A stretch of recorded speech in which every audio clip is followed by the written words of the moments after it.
Chapter 18. Unlucky Visitors. At the same time as the conscientious bookkeeper was in the taxi en route to his encounter with the writing suit, a respectably dressed man with a small imitation leather suitcase was getting off the reserved seat first-class car of the number 9 train from Kiev. This passenger was none other than Maximilian Andreevich Poplavsky, the uncle of the late Berlioz, an economic planner who lived in Kiev on what was formerly Institute Street. The reason for his trip to Moscow was a telegram received late in the evening 2 days before. It said, "I have just been cut in half by a streetcar at Patriarch's. Funeral Friday, 3 p.m. Come, Berlioz." Maximilian Andreevich was considered one of the smartest men in Kiev, and justifiably so. But even the smartest man would be befuddled by a telegram like that. If a man can wire that he has been cut in half, it's obvious it wasn't a fatal accident. But then why mention a funeral? Or could it be that he's in very bad shape and foresees that he's going to die? That was a distinct possibility. But the preciseness of the information was odd nonetheless. How could he know that his funeral was going to be at precisely 3 p.m. on Friday? An amazing telegram. But what are smart people smart for if not to untangle tangled things? It was very simple. There had been a mistake, and the message had been transmitted in garbled form. The word "I" had obviously come from another telegram, and been put where Berlioz should have been at the beginning of the telegram, instead of at the end, where it ended up. After such a correction, the telegram became intelligible, albeit, of course, tragic. After the attack of grief which struck his wife had subsided, Maximilian Andreevich began to make plans to go to Moscow. Maximilian Andreevich had a secret that must be revealed. Although he did indeed feel sorry for his wife's nephew, who had died in the prime of his life, he was a practical man and saw that there was no particular need for him to attend the funeral. Nevertheless, Maximilian Andreevich had been in a great hurry to get to Moscow. What made him do it? Only one thing: the apartment. An apartment in Moscow. That's serious business. No one knows why, but Maximilian Andreevich didn't like Kiev, and the thought of moving to Moscow had gnawed at him so persistently recently that he had begun to lose sleep over it. He got no pleasure from the Dnieper overflowing in spring, when the islands on the lower shore became flooded and the water merged with the horizon. He got no pleasure from the striking beauty of the view from the base of the Prince Vladimir statue. The patches of sunlight that played on the brick paths of Vladimir Hill in spring gave him no joy. He wanted none of that. He wanted just one thing: to move to Moscow. The ads he placed in the papers, offering to exchange his Institute Street apartment in Kiev for a smaller flat in Moscow, had produced no results. There were no takers, and if someone did turn up once in a while, the offer was made in bad faith. The telegram had given Maximilian Andreevich a shock. It would be a sin to pass up such an opportunity. Practical people know that opportunity doesn't knock twice. In a word, come hell or high water, he had to make sure he inherited his nephew's apartment on Sadovaya Street. True, it would be difficult, very difficult, but the difficulties had to be overcome, no matter what. As an experienced man of the world, Maximilian Andreevich knew the first thing he had to do to accomplish this goal was to get registered, if only on a temporary basis, in his late nephew's 3-room apartment. On Friday afternoon, Maximilian Andreevich walked into the office of the Housing Committee of number 302B Sadovaya Street in Moscow. In a narrow room, where there was an old poster on the wall showing in several drawings ways of reviving someone drowned in the river, an unshaven middle-aged man with frightened-looking eyes sat behind a wooden desk, all by himself. "May I see the chairman of the Housing Committee?" the economic planner inquired politely, taking off his hat and putting his suitcase on the chair by the doorway. This, it would seem, simplest of questions so unnerved the man at the desk that a change came over his face. Squinting with alarm, he mumbled incomprehensibly that the chairman was not there. "Is he in his apartment?" asked Poplavsky. "I'm here on a very urgent matter." The seated man's reply was again incoherent. But even so, the implication was that the chairman was not in his apartment either. "When will he be back?" The seated man said nothing in reply and looked out the window with a kind of anguish. "Aha!" said the smart Poplavsky to himself, and inquired after the secretary. The strange man at the desk turned purple from the strain and, again incomprehensibly, said that the secretary wasn't there either, that he was ill, and that no one knew when he'd be back. "Aha!" said Poplavsky to himself. "But is there anyone here from the housing committee?" "Me," the man answered in a weak voice. "You see," Poplavsky began impressively, "I am the sole heir of the deceased Berlioz, my nephew, who, as you know, died at Patriarch's Ponds, and I am bound by the law to assume the inheritance that consists of our apartment, number 50. "I don't know anything about it, comrade," interrupted the man glumly. "But see here," said Poplavsky in resonant tones, "you are a member of the committee and are obliged to—" At this point a man walked into the room. The man at the desk took one look at him and turned pale. "Committee member Pyatnashkov?" asked the new arrival. "Yes," answered the man at the desk in barely audible tones. The newcomer whispered something to him, and the latter became completely flustered, got up from the desk, and seconds later Poplavsky was left alone in the empty housing committee office. Oh, what a complication! All I needed was to have them all suddenly be, thought Poplavsky with annoyance as he crossed the asphalt courtyard and hurried to apartment number 50. As soon as the economic planner rang the bell, the door opened. Maximilian Andreevich entered the darkened hallway. He was a little surprised that he couldn't tell who had opened the door. There was no one in the hallway except a huge black cat who was sitting on a chair. Maximilian Andreevich coughed, stamped his feet, and then the study door opened, and out walked Korovyov into the hallway. Maximilian Andreevich bowed politely to him, but said with dignity, "My name is Poplavsky. I am the uncle—" But before he could finish, Korovyov pulled a dirty handkerchief out of his pocket, buried his nose in it, and burst into tears. "Of the deceased Berlioz."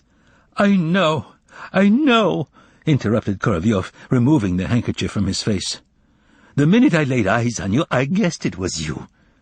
Then he was convulsed with tears and cried out, "What a tragedy, huh? How could such a thing happen, huh?" "Run over by a streetcar?" asked Poplavsky in a whisper. "Killed instantly!" shouted Korovyov, and the tears started streaming from under his pince-nez.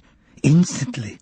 I was there and saw it. Believe me, it happened in a flash. Off went the head. Then the right leg, crunch, right in two. Then the left, crunch, right in two. That's what you get with streetcars." Apparently unable to control himself, Korovyov turned his face to the wall next to the mirror and began shaking with sobs. Berlioz's uncle was genuinely struck by the stranger's behavior. "And they say people aren't sensitive nowadays," he thought, feeling his own eyes begin to smart. However, at just that moment, a bothersome little cloud settled over his soul, and a reptilian thought flickered. Could this sincere and sensitive fellow already have registered himself in the deceased's apartment? Such things have been known to happen, after all. "Excuse me, but were you a friend of my dear departed Misha?" he asked, wiping his dry left eye with his sleeve and studying the grief-stricken Korovyov with his right. But the latter was in such a paroxysm of tears that nothing he said was intelligible except for crunch right in two, which he kept repeating. After he had cried himself out, Korovyov finally unglued himself from the wall and said, "No, I can't take it any more. I'm going to take 300 drops of valerian." And turning his utterly tear-drenched face to Poplavsky, he added, "Those damned streetcars." "Pardon me, but was it you who sent me the telegram?" asked Maximilian Andreevich, agonizing over who this amazing crybaby could be. "He did," answered Korolyov, pointing to the cat. Poplavsky, his eyes bulging, thought he had misheard. "No, I can't go on. I haven't the strength," Korolyov went on, sniffling.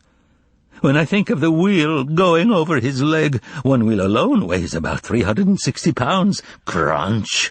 I'll go lie down and lose myself and sleep." At which point he vanished from the hallway. The cat stirred, jumped down from the chair, stood on its hind legs, spread its forepaws, opened its jaws, and said, "Well, I sent the telegram. Now what?" Maximilian Andreevich's head started spinning. His arms and legs became paralyzed. He dropped his suitcase and sat down on a chair opposite the cat. "I believe I asked you in Russian," the cat said sternly. "Now what?" But Poplavsky gave no reply. "Passport!" snapped the cat and stretched out a chubby paw. Completely at a loss, and unable to see anything but the sparks burning in the cat's eyes, Poplavsky pulled his passport out of his pocket as if it were a dagger. The cat removed a pair of black, thick-rimmed glasses from the table under the mirror, put them on his snout, which made it look even more impressive, and took the passport from Poplavsky's trembling hand.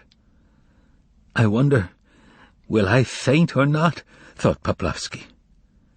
Korolyov's sobbing could be heard in the distance, and the smells of ether, valerian, and some other nauseating abomination filled the entire hallway.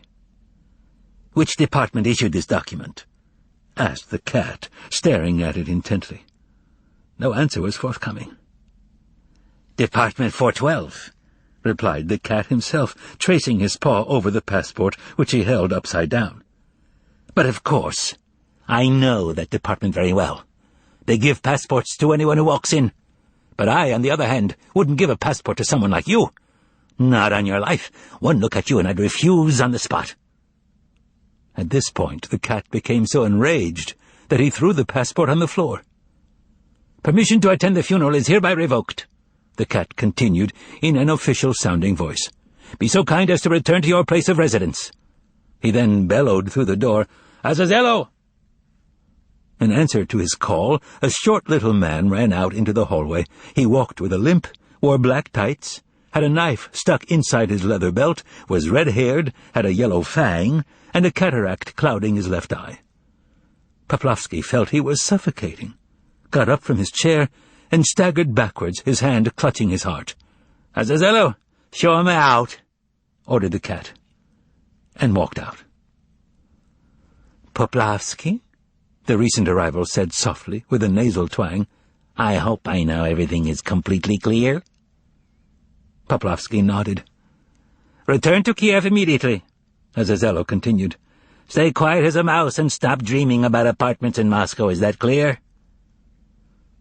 This short little man, who scared Poplavsky to death with his fang, his knife, and his cataract, only came up to the economist's shoulders, but his actions were smooth, efficient, and forceful.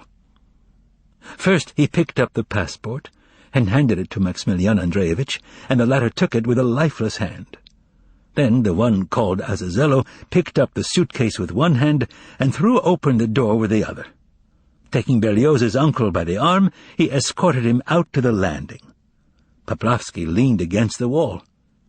Azazello opened the suitcase without benefit of a key, took out a huge roast chicken with only one drumstick, wrapped in greasy newspaper, and put it down on the top of the stairs. Then he pulled out 2 pairs of underwear, a razor strop, a book, and a case, and kicked everything except the chicken down the stairs. The empty suitcase was also sent flying. Judging by the sound it made when it crashed below, its top had come off. Next, the red-haired thug grabbed the chicken by its leg and slammed it so roughly and savagely across Poplavsky's neck that the carcass flew apart, leaving Azazello with only the drumstick in his hand. Everything was in a state of confusion in the Oblonsky household, as the famous writer Lev Tolstoy so justly put it. He would have said the same thing here, too. Indeed, everything in Poplavsky's vision became jumbled. A long spark flashed before his eyes, which then converted into a black serpent which for an instant blotted out the May sun. Poplavsky then went flying down the stairs, passport in hand. When he reached the turn on the stairs, he smashed in the window-pane with his foot and sat down on the step. The legless chicken tumbled past him and fell into the stairwell. Azazello, still at the top of the stairs, devoured the drumstick in a flash and stuck the bone in the side pocket of his tights, after which he went back to the apartment and shut the door with a bang. It was then that the cautious footsteps of someone coming up the stairs were heard. After running down another flight, Poplavsky sat down on a small wooden bench on the landing to catch his breath.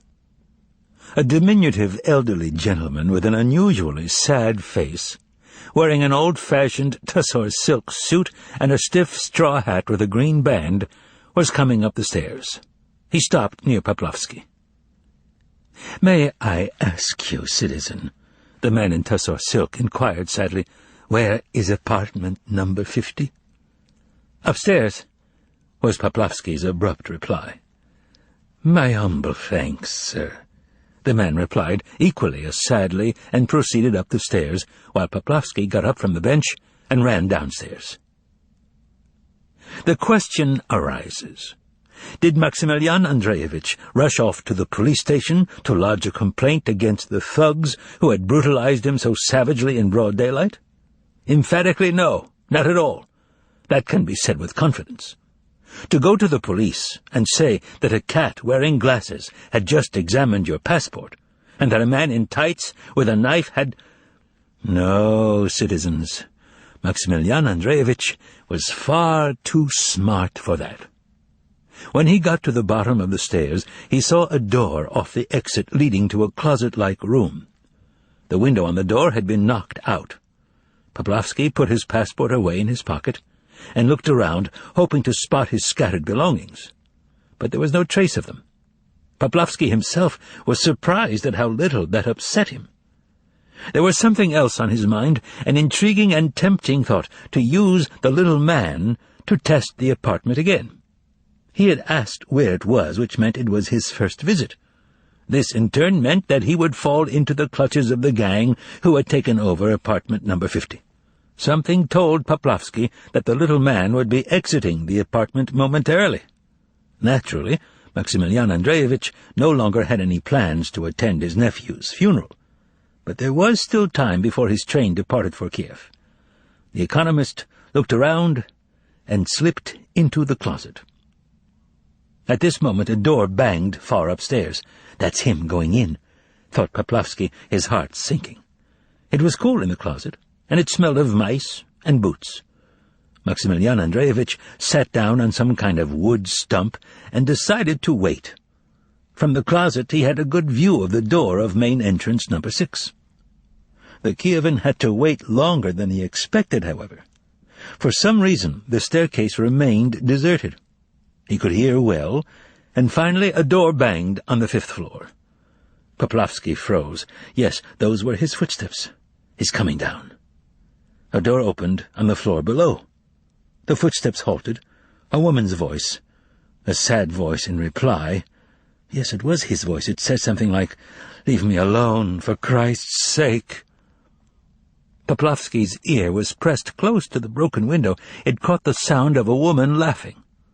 Brisk and determined steps came down the stairs. Then a woman's back flashed by. The woman was carrying a green oilcloth bag, and she went out the entrance into the courtyard. The footsteps of the little man started up again. That's strange. He's going back up to the apartment. Could he himself be one of the gang? Yes, he's going back. That's the door opening again upstairs. Oh, well, we'll wait a little longer. This time he did not have long to wait. The sounds of a door, steps halting, a desperate cry, the meowing of a cat, quick, rapid footsteps coming down, down, down. Poplavsky got what he had waited for. The sad little man flew by, crossing himself and muttering something. He was hatless, looked crazed, his bald head was scratched, and his trousers were soaking wet. He began pulling at the doorknob, so traumatized that he could not tell whether the door opened in or out. He finally managed to get it right and flew out into the sunshine of the courtyard. His test of the apartment concluded, Poplavsky lost all interest in both his deceased nephew and the apartment. Trembling at the thought of the danger to which he had subjected himself, Maximilian Andreevich ran out into the courtyard, mumbling just 3 words. "It's all clear, it's all clear." Minutes later, a trolley was carrying the economic planner in the direction of Kiev station.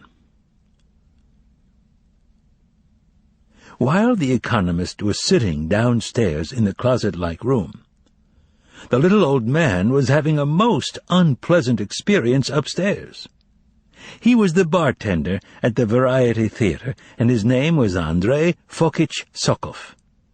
While the investigation was in progress at the theatre, Andrei Fokich had kept apart from the proceedings, and the only thing noticeable about him was that he seemed sadder than usual, and, in addition, that he had tried to find out from Karpov, the messenger, where the visiting magician was staying. And so, after leaving the economist on the landing, the bartender had gone up to the 5th floor and rung the bell of apartment number 50. The door was opened immediately, but the bartender shuddered, stumbled back, and did not go in immediately. An understandable reaction. The door had been opened by a girl wearing nothing but a white maid's cap and a coquettish lace apron. She did, however, have gold slippers on her feet. The girl's figure was superb, and the only thing wrong with her otherwise flawless exterior was the purplish scar on her neck. "Well, come in, since you rang," said the girl, fixing her lecherous green eyes on the bartender. Andrei Fokich gulped, blinked, and took off his hat as he stepped into the entrance hall. Just then, the telephone in the entrance hall started to ring. The shameless maid put one leg up on a chair, picked up the receiver, and said, "Hello?" Not knowing where to put his eyes, the bartender shifted from one foot to the other and thought, "That's some maid the foreigners got. Phew, what filth!" And to save himself from such filth, he looked off to the side. The entire large, semi-dark entrance hall was crammed with unusual objects and articles of clothing. A funereal cape with a fiery red lining was slung over the back of a chair, and on the table under the mirror there was a long sword with a shiny gold hilt. Standing in the corner, as nonchalantly as canes or umbrellas, were 3 swords with silver hilts, and hanging on deer antlers were berets with eagle feathers. "Yes," the maid was saying into the phone. "Who is it? Baron Mikhail? Hello. Yes, the artist is at home today. Yes, he'll be happy to see you. Yes, there'll be guests. Tails or a black dinner jacket? What? Before midnight." After finishing her conversation, the maid put back the receiver and turned to the bartender. "What can I do for you?" "I have to see the citizen artiste." "Is that so? In person?" "Yes," answered the bartender sadly. "I'll ask," said the maid, evidently hesitating, and barely opening the door into the late Berlioz's study, she announced, "Sir, there's a little man out here who says he needs to see Monsieur." "Show him in," came Korovyov's cracked voice from the study. "Go into the parlor," the girl said simply, as if she were dressed like a normal person, and she opened the door to the parlor and left the entrance hall. When he entered the room he had been invited into, the bartender was so struck by the furnishings that he forgot why he had come. Streaming through the large stained-glass windows, the whim of the jeweller's wife who had vanished without a trace, was an extraordinary light, similar to the light in a church. Wood was burning in the huge old-fashioned fireplace despite the hot spring day. Yet it was not the least bit hot in the room. In fact, Quite the opposite. A cellar-like dampness enveloped the man entering the room. Sitting on a tiger skin in front of the fireplace was a huge black cat, squinting contentedly at the fire.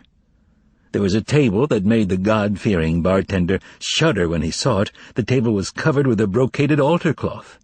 On the altar cloth, numerous bottles were arranged, pot-bellied, dusty, and mouldy. Amidst the bottles, a plate gleamed, and it was immediately obvious that the plate was made of pure gold. By the fireplace, a short, red-headed man with a knife in his belt was roasting pieces of meat skewered on a long steel sword, and the juice from the meat dripped in the fire, and the smoke went up the chimney. It smelled not only of roast meat, but of very strong perfume and incense, which made the bartender, who had learned of Berlioz's death and his place of residence from the newspapers, wonder if they weren't performing some kind of requiem mass for him. However, that notion was so preposterous that he dismissed it out of hand. The stunned bartender suddenly heard a deep bass say, "Well, sir, how can I help you?" There, in the shadows, was the one whom the bartender needed to see. The black magician lay sprawled on an immense couch that was low to the floor and strewn with pillows. It seemed to the bartender that the artiste was wearing nothing but black underwear and black pointed slippers. The bartender began, bitterly, "am the chief bartender and buffet manager of the Variety Theatre." The artiste stretched out a hand sparkling with precious stones as if to seal the bartender's lips, and began speaking heatedly. No, not another word. Not in any circumstances, never. I wouldn't put a thing from that buffet of yours into my mouth. I, most venerable sir, passed your counter yesterday, and I still can't forget the sturgeon and the brinza cheese. My good man, brinza isn't supposed to be green. Someone must have deceived you. It's supposed to be white. And that tea, it's dishwater. With my own eyes I saw some sloppy girl pour unboiled water out of a pail into your huge samovar, yet they continued pouring tea from it anyway. No, my dear fellow, that's not the way to do things." "Excuse me," began Andrei Fokich, stunned by this sudden attack. "But I didn't come about that. The sturgeon's not the issue." "How can it not be the issue if it's spoiled?" "They sent us sturgeon that's second-grade fresh," said the bartender. "Dear fellow, that's absurd." "What's absurd?" "Second-grade fresh, that's absurd. Freshness comes in only one grade, first grade, and that's it. And if the sturgeon's second-grade fresh, that means it's rotten." "Excuse me," the bartender said once again, not knowing how to escape the artiste's tongue-lashing. "I cannot excuse you," the latter said firmly.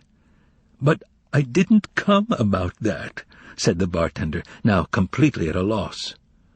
"You didn't?" the foreign magician asked in amazement. "What was it then that brought you here?" "If my memory doesn't deceive me, I've known only one other person in your line of work, and that was a lady sutler. But that was long before you were even born. However, I'm glad you've come. Azazello, a stool for the bar manager." The one roasting the meat turned around, terrifying the bartender with his fang, and deftly handed him one of the low, dark oak stools. There was nothing else in the room to sit on. "Thank you very much," said the bartender, lowering himself onto the stool, the back leg of which then caved in with a crash. The bartender let out a groan and hit his rump painfully against the floor. As he fell, his leg upset another stool nearby, spilling a full glass of red wine all over his trousers. The artiste exclaimed, "Oops! Did you hurt yourself?" Azazello helped the bartender get up and offered him another seat. In a grief-stricken voice, the bartender refused his host's suggestion that he remove his trousers and dry them in front of the fire. Feeling extremely uncomfortable in his wet underwear and clothes, he sat down gingerly on the other stool. "I love sitting low to the ground," said the artiste, "because then falling off isn't so dangerous. Now then, we were talking about the sturgeon, were we not? My dear fellow, freshness, freshness, and more freshness. That should be every buffet manager's motto. Yes, well, wouldn't you like to have a taste?" Here, in the crimson glow of the fireplace, a sword flashed in front of the bartender, and Azazello put a sizzling piece of meat on a gold platter. He sprinkled it with lemon juice, and handed the bartender a 2-pronged gold fork. "Thank you very much, but I—" No, try it." Out of politeness, the bartender put a piece in his mouth and realized immediately that he was eating something that was truly very fresh and, what's more, unusually tasty. But even so, as the bartender chewed the fragrant, succulent meat, he almost choked and fell a second time. A large, dark bird flew in from the adjoining room, softly brushing its wing against the bartender's bald head. Alighting on the mantelpiece, next to the clock, it turned out to be an owl. "Oh, my God," thought Andrei Fokich, who, like all bartenders, was nervous and edgy. "This is some apartment. A glass of wine? White? Red? Which imported wine do you prefer at this hour?" "Thank you, but I don't drink." "How unfortunate. How about a game of dice? Or do you like some other games? Dominoes? Cards?" "I don't play," replied the already weary bartender. "That's the limit," concluded the host. "There is, if you don't mind my saying so, something sinister about men who avoid wine, games, the company of charming women, and good dinner-table conversation. People like that are either seriously ill, or they secretly disdain their fellow men. True, there are exceptions. Among those who have feasted with me, there have sometimes been extraordinary cads. And so, tell me what brings you here." "Yesterday, you had occasion to perform some tricks." "I?" the magician exclaimed in amazement. "I beg your pardon. That isn't my sort of thing." "Sorry," said the bartender, taken aback. "But what about the performance of black magic?" "Oh, that, well, of course. My dear man, I'll tell you a secret. I'm not a stage performer at all. I just wanted to see the citizens of Moscow en masse, and the easiest way to do it was in a theater. So my retinue here," he nodded at the cat, "arranged the performance while I merely sat and watched the Muscovites. But don't look like that. Just tell me what it was about the performance that brought you here." "If you recall, among other things, paper money flew down from the ceiling." The bartender lowered his voice and looked around in embarrassment. "Well, everybody started grabbing the bills, and a young man comes up to me at the bar and gives me a 10-ruble bill, and I give him 8.50 in change. Then someone else—" "Also a young man?" "No, an older man. Then a third came, a fourth. I give them all change, and today, when I went to check the cash register, I look, and what do I see but strips of paper instead of money? The bar was 109 rubles short." "Dear, oh dear!" exclaimed the artiste. "Can they truly have thought it was real money? I can't believe they did it on purpose." The bartender looked around, wryly and miserably, but said nothing. "Can they really have been swindlers?" the magician asked his guest anxiously. "Can there really be swindlers in Moscow?" The bartender smiled so bitterly in reply that no doubts remained. There were, indeed, swindlers in Moscow. "That's beneath contempt," said Volant in outrage. "You're a poor man. You are a poor man, aren't you?" The bartender drew his head into his shoulders so that it would become obvious that he was a poor man. "How much do you have in savings?" Although the question was asked sympathetically, it was impossible not to view a question like that as indelicate. The bartender squirmed. 249,000 rubles in 5 separate savings accounts," came a cracked voice from the next room. "And 210 ruble gold pieces under the floor at home." The bartender seemed to be riveted to his stool. "Well, that isn't so large a sum, of course," said Voland indulgently to his guest, "although, strictly speaking, it is of no use to you. When will you die?" Here the bartender became indignant. "Nobody knows that, and it's nobody's business," he replied. "True, nobody knows," came the same noxious voice from the study, "but it's hardly Newton's binomial theorem. He'll die in 9 months, that is next February, from cancer of the liver, in the First Moscow State University Clinic, Ward number 4. The bartender's face turned yellow. 9 months, Voland calculated thoughtfully. 249,000. In round numbers, that comes out to 27,000 a month. Isn't that right? Not a lot, but enough if one lives modestly. And there's still the gold rubles. He won't manage to cash those in, broke in the same voice, sending a chill through the bartender's heart. After Andrei Fokich dies, they'll tear down the house right away, and the gold rubles will be sent to the state bank. And I wouldn't advise you to go to the clinic, either, the artiste continued. What point is there in dying in a ward, listening to the moans and rasps of the terminally ill? Wouldn't it be better to spend the 27,000 on a banquet? Then, after taking poison, depart for the other world to the sound of violins, surrounded by intoxicated, beautiful women and dashing friends. The bartender sat motionless, and seemed to have gotten much older.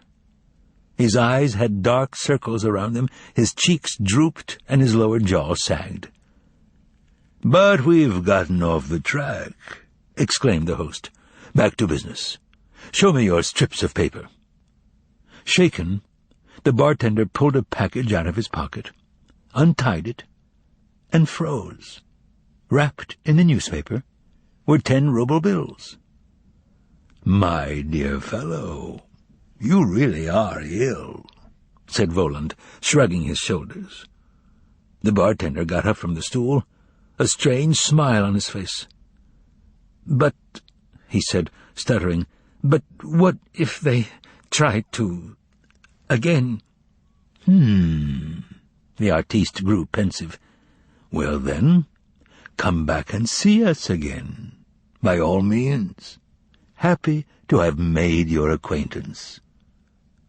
Here Korovyov popped out of the study, grabbed the bartender's hand, and started shaking it, begging Andrei Fokich to give everyone his regards. Completely befuddled, the bartender headed for the entrance hall. "Hella, show him out!" shouted Korovyov. Again, the naked redhead appeared in the hall. The bartender squeezed through the door, squeaked out a goodbye, and staggered on his way like a drunk. After going down a few steps, he stopped and sat down on the stairs. He pulled out the package to check the contents. The 10-ruble bills were still there.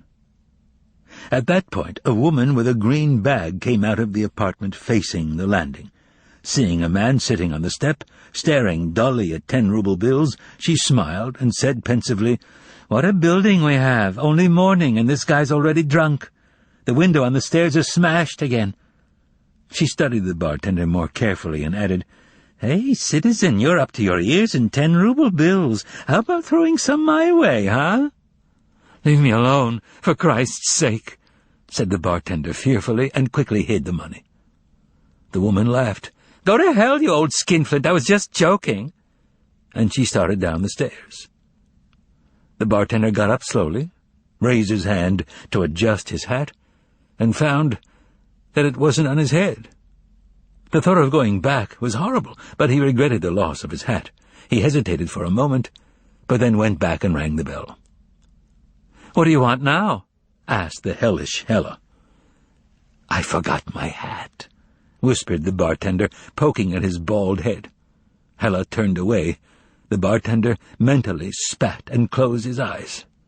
When he opened them, Hella was handing him his hat and a sword with a dark hilt. "That's not mine," whispered the bartender, pushing the sword aside and quickly putting on his hat. "Did you really come without a sword?" marveled Hella.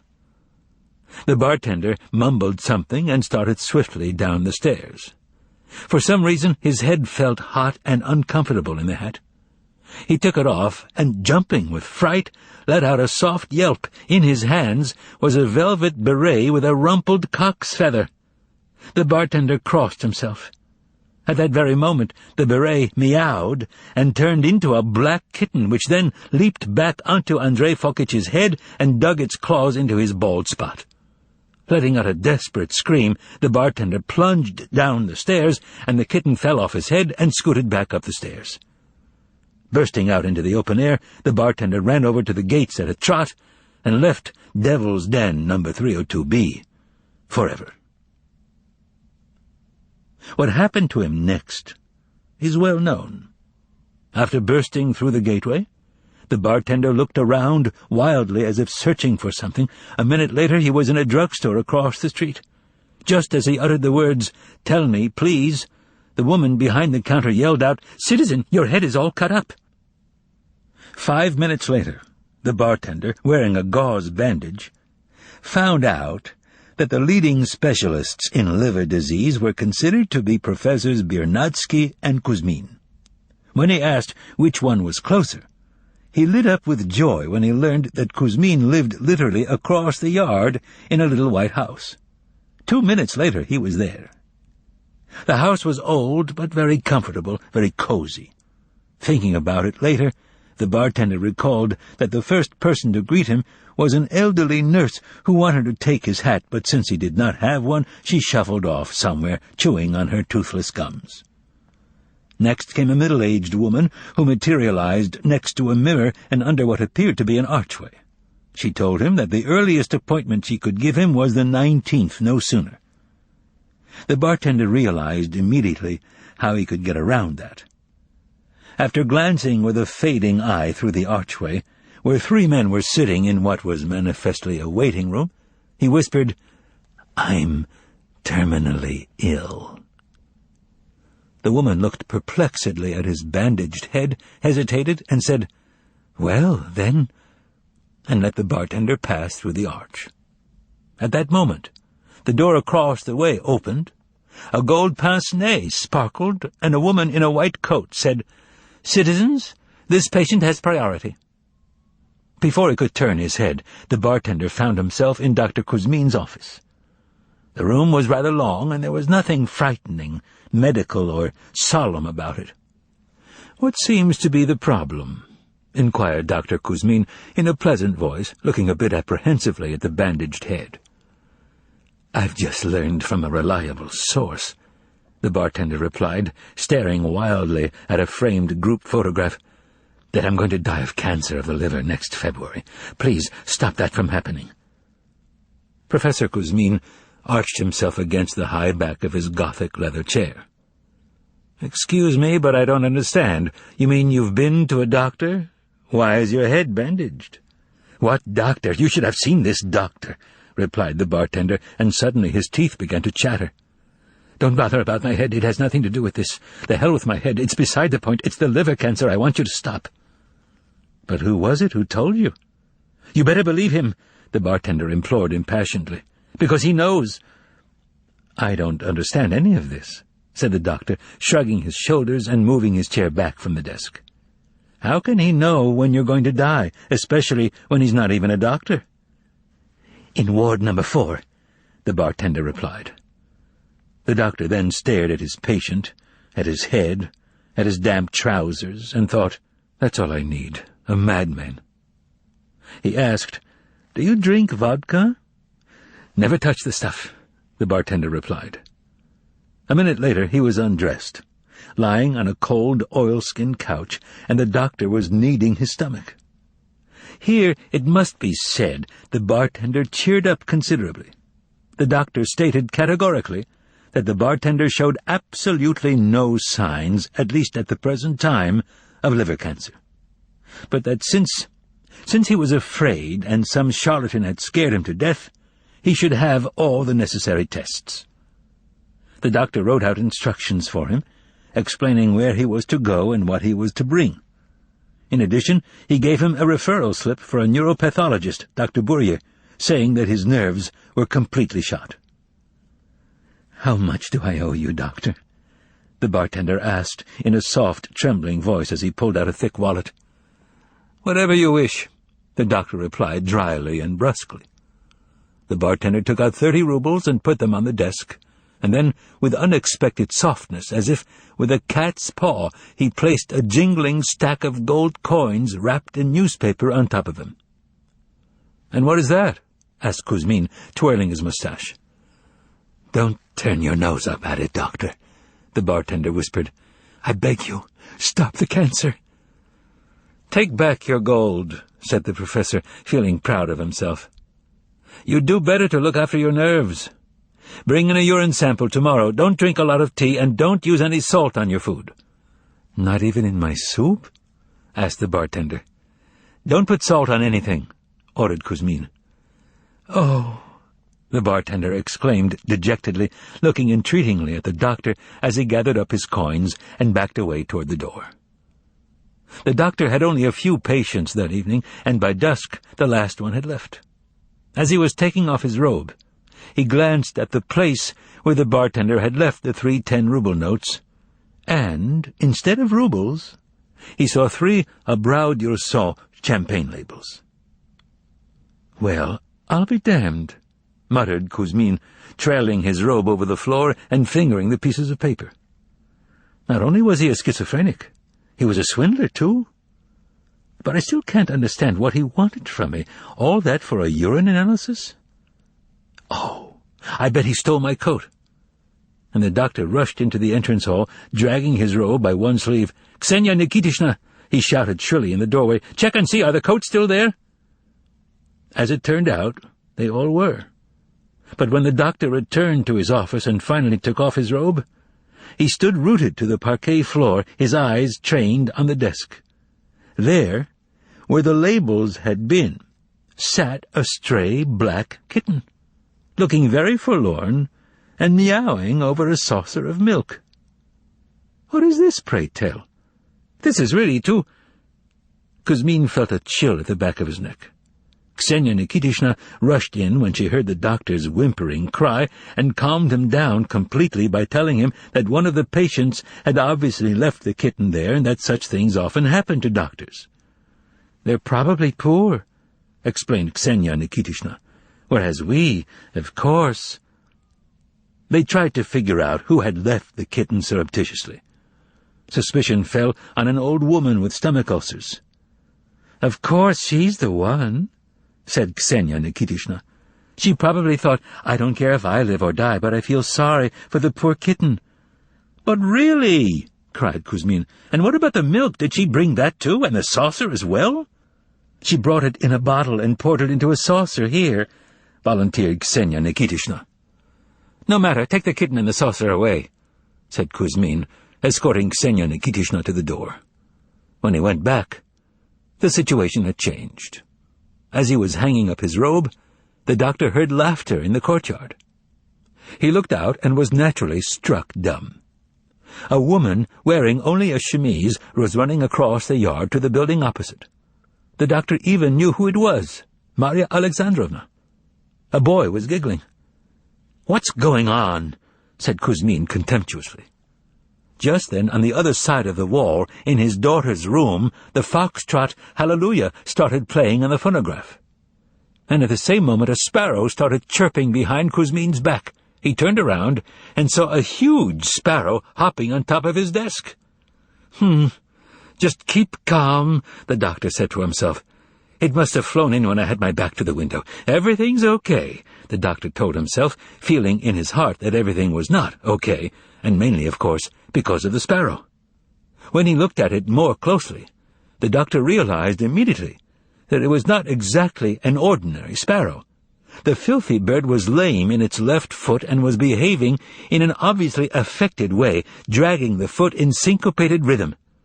In a word, the sparrow was doing a foxtrot to the music playing on the phonograph, like a drunk at a bar. The bird acted as rudely as it knew how, staring insolently at the doctor. Kuzmin reached for the phone, thinking that he would call his old classmate and colleague, Burje, to ask him what it meant when you started seeing sparrows like that at age 60, and when your head was spinning to boot.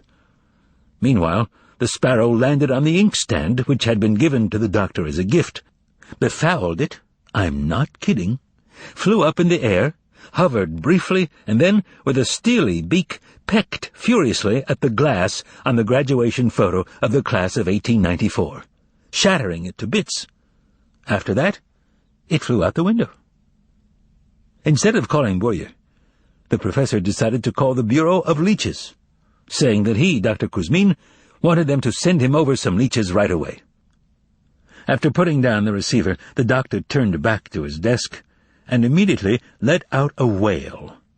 Sitting at his desk, wearing a nurse's kerchief, was a woman with a bag that said leeches.